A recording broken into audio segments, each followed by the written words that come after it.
What's up, guys? I'm Mike Nunnenkamp, the owner of Camp & Co. Construction, and welcome to Cribs Contractor Edition, where we check out our tool trailer.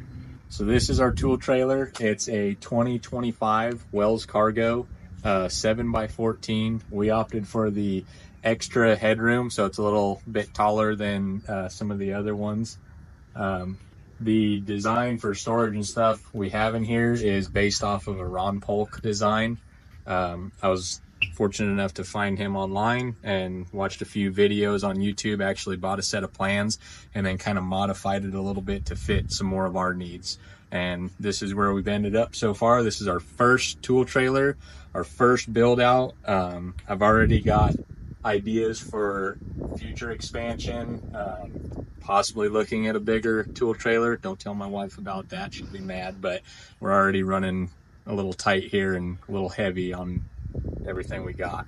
So here at Camp & Co, we focus more on exterior outdoor living stuff, high-end custom decks.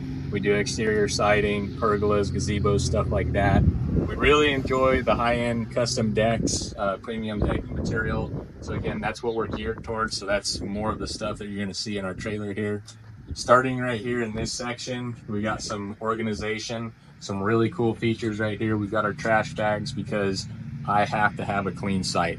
I can't have trash everywhere. End of the day, we're always picking everything up, bagging our small trash, stacking our cut stuff. So we've got trash bags, we've got paper towels, we've got a small charging section right here.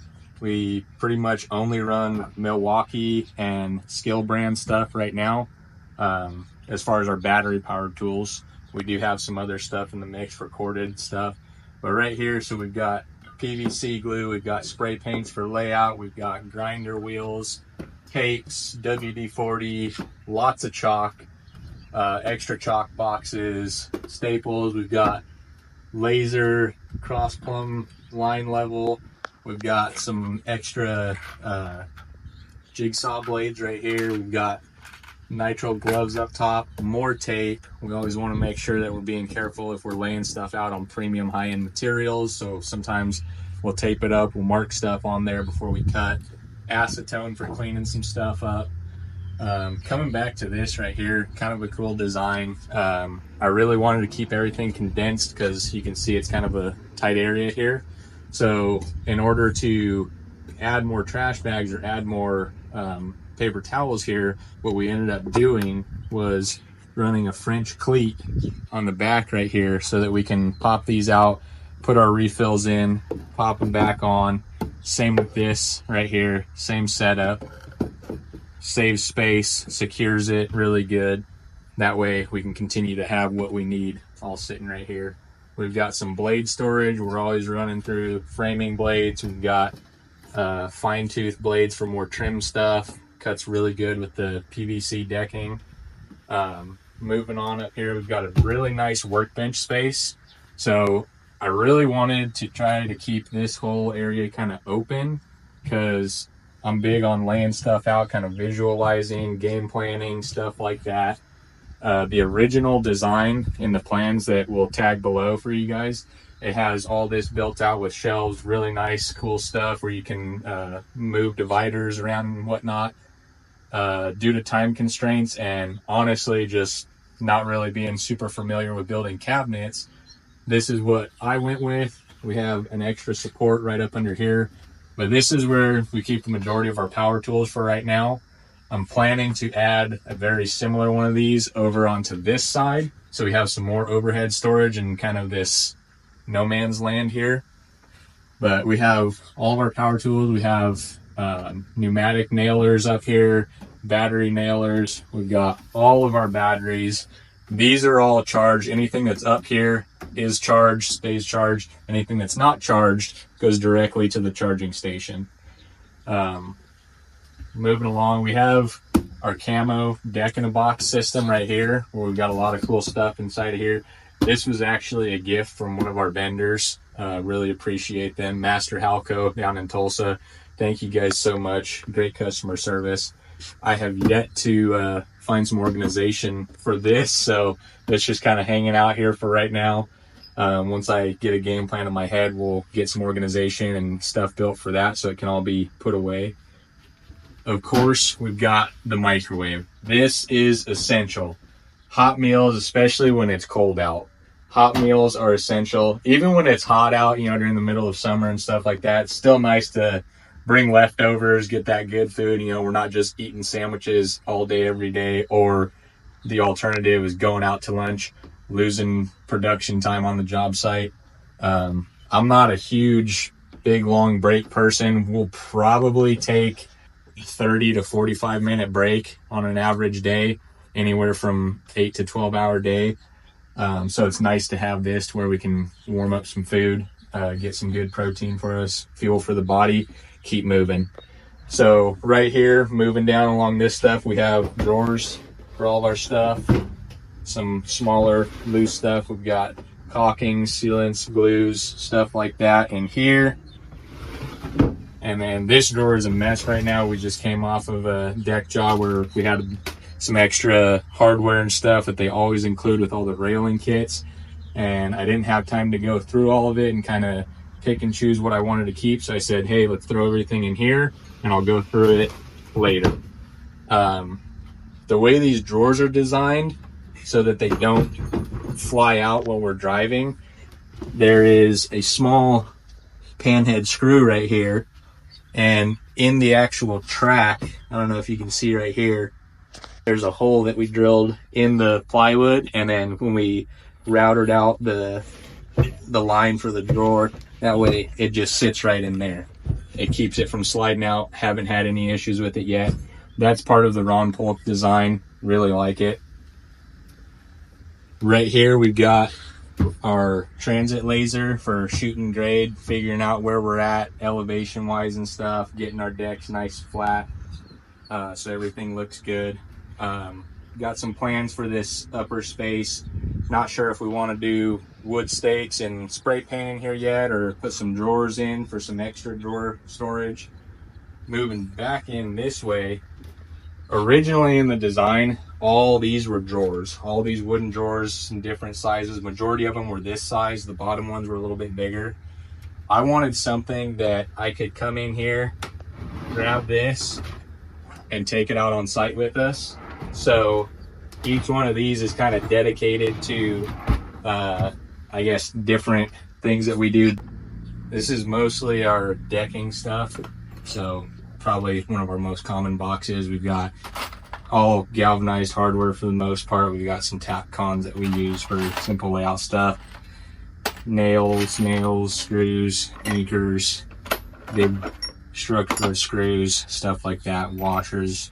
Sometimes we'll use washers for shims on things, stuff like that. Everything's galvanized or exterior rated. We got structural screws,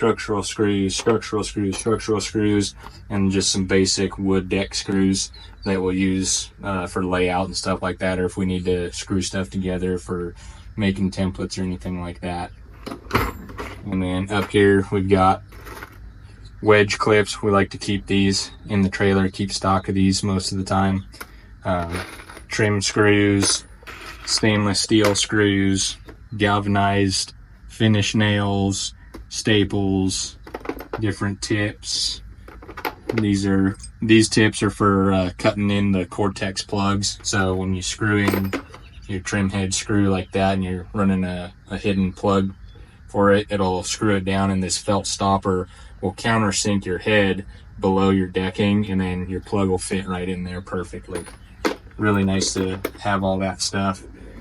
And more stuff as we get down, some stuff like interior stuff, maybe some wood shims for setting doors, little stuff like that we don't really do a whole lot of, but every so often we get either a call or we're on a job and, hey, can you do this too? Yeah, sure, why not? Let's add that in.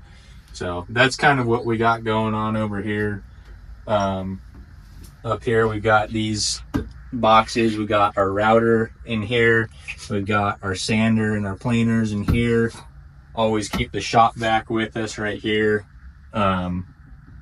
This section under here, if we move back, we've got these drawers. These are pretty cool for big storage. 8-foot long drawers. We got all of our digging stuff in here. And then down here we've got demo stuff. pry bars, another shovel, small sledgehammer, stuff like that. So these are nice for these bigger items. We've got some storage back in here. We've got 2x4s in there for making cut tables and whatnot. When we get set up on site, we'll set up sawhorses with plywood. So moving over to this side, speaking of plywood, this is where I really kind of changed the whole design based on the plan set that I had bought. They've got a really cool storage section and shelving and stuff built over here in the plans. But this is where I wanted to kind of change it to fit some more of my needs, I guess. I really wanted to be able to fit full sheets of plywood because we use these, we'll set these up on our sawhorses and we'll use it for layout tables, we'll use it for cut stations, just big, nice 4x8 sheets, open area where we can lay stuff out, visualize what needs to happen, measure stuff, make sure it's all going to work together, put it together. We can assemble railing sections on our tables. We can set them up on the outsides of our miter saw, so we have in-feed and out-feed sections. A lot of different options that we use this stuff for, so that was really crucial for us. So I ended up making this pocket so I can slide full sheets of plywood in there. We keep these platform ladders in here. A lot of times we'll use them just to put a bench up in here if we're sitting in here for lunch. Just nice area to sit down and hang out. We've got our roller for in-feed or out-feed on the miter station.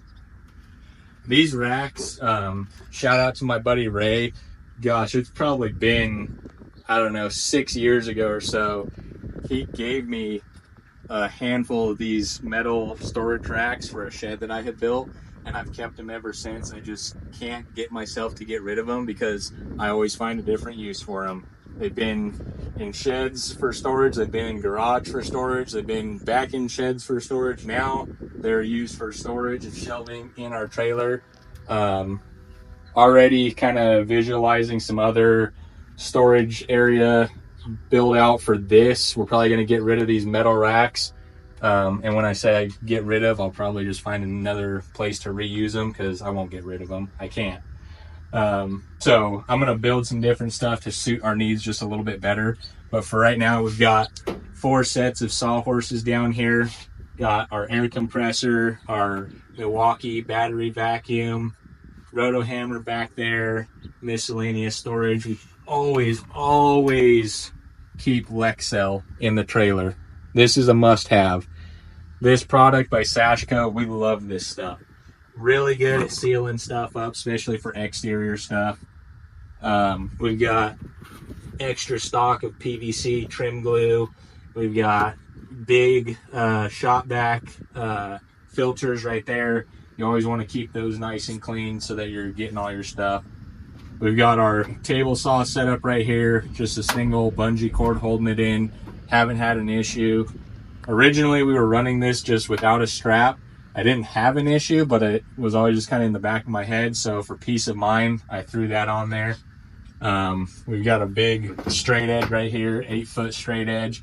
We can either use that for cutting big sheets of plywood if we need to make sure we're nice and straight. We can use it for layout too. We have, if we're laying out, pulling square off of a building or something, we can set that up and do our 3, 4, 5 triangle, or we can extrapolate that into bigger measurements if needed. Make sure that our stuff is square. Right here, the track saw. This thing right here, they are expensive, but when you're making cuts that you have decking where it's $2,000, $3,000, $5,000, $10,000 worth of decking that you're cutting and you need to make sure it's straight, the track saw with a good straight track is absolutely crucial. It is worth the money, especially when you're making cuts that are that expensive. So this is our track saw. Again, need to find a better storage solution for this. Probably going to end up getting a bigger one of these tough built box crates to put that in and kind of stack it out. Back here, another important deal, the jigsaw. Really like this. This is a newer tool that we just bought in the last month or so. Put it to work on the last job we were on and really happy with that. We've got some clamp storage right here. This was an idea. I either saw it on social media or on YouTube or something like that as I was looking for ways to build out tool trailers and stuff like that. Really liked it. We don't run the big clamps. Haven't really found a huge need for them. I may run them in the future, so we may redesign some of this, but our smaller clamps and our medium-sized clamps fit perfect right here. They're up out of the way. Really like that. Down here is kind of our material stock area. We've got nails here for framing. We've got more camo wedge clips. We absolutely love the camo wedge clips. We've got 3-inch wood deck screws. Again, we use these for building concrete forms, you know, miscellaneous stuff like that. We've got more stuff down here. We've got roofing nails. Don't do a whole lot of roofing, and honestly, I could probably pull that out and put that somewhere else, either in the garage or the shed. Siding nails. We're always going through boxes of siding nails because we do offer siding, so we're always doing stuff like that. We got some more power tools down here and all that good stuff. Tarps for covering material if need be. This right here, nice little tool here, gable scribe for siding. If you're going up into a gable section for your lap siding, even sheet siding. So moving on this way, like I had said, I want to build another one of these overhead cubbies for this side. Oh, forgot that we do have storage up above as well. So we've got levels up here, track saw tracks back there. I want to find a different solution for our track saw tracks. I'm thinking I'll probably end up getting some of the mounts off Amazon to put them up to the roof there. That way they're a little more easily accessible. We've always got a bag of rags, again, cleaning stuff up. I'm really big on running a clean and efficient job site. Sometimes it takes a little bit longer, but finished product always looks better. It looks better for the customer too when you're on their property in their backyard and you're taking the time to make sure everything's cleaned up, especially at the end of the day. Especially when you get towards the finishing processes of the deck, because you know as soon as you're out of there at the end of the day, if there's a deck surface there, customer's going to be hanging out there. That's the first thing they're going to want to do. So you want to make sure you're cleaning your stuff up, cleaning up scraps, trash, stuff like that. Moving on up here to the front of the trailer, we've got the big miter saw right here. I've been thinking about different options as far as possibly getting rid of this whole deal and maybe going to a smaller DeWalt style setup. We've even looked into the cut hub stuff a little bit.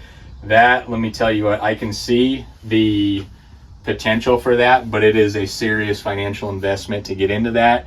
But it's something that we're going to keep on our radar, maybe by the end of this year, maybe next year. We'll kind of see. You know, there's always money in the budget for tools. Don't tell my wife. So we've got our bags up here. This is my set. We're running the Diamondback bags. I've had these now for, gosh, I'd say going on 2 years, year and a half, 2 years. I absolutely love these bags. These are actually my old set, my old Occidental leather set. Ran these for years and years. I had this set actually swapped this bag out, but this side pouch and a different pouch here going way back, many years ago, back to when I was a union electrician, second year apprentice. I bought this set and I've had them ever since. Great quality. The only downside is the leather gets really heavy, and as I get older, unfortunately, it's just heavy on my body, and I'm looking for lighter, more efficient options. So that's where the Diamondback rig came into play. Absolutely love this stuff. I can wear this all day with the suspension rig set up, feel comfortable, breathable, just really comfortable, and it makes my job a lot easier. Moving over here, we've got ladder storage, running the Little Giant. This thing will open up into a 22-foot extension ladder, so it's crucial for us, you know, on the off chance that we're needing to get way up on somebody's roof or something like that. Running the 6-foot fiberglass ladder always. Over here we have some tower lights, Milwaukee battery powered tower lights. Just keep those in here just in case we're on a job, it's getting late, but we're getting close to finishing. Hey, let's throw some lights up, knock this out, clean everything up, get out of here and move on to another job for the next day. Over here, we've got 100 feet of airline hose for our air compressor and our pneumatic nail guns and stuff.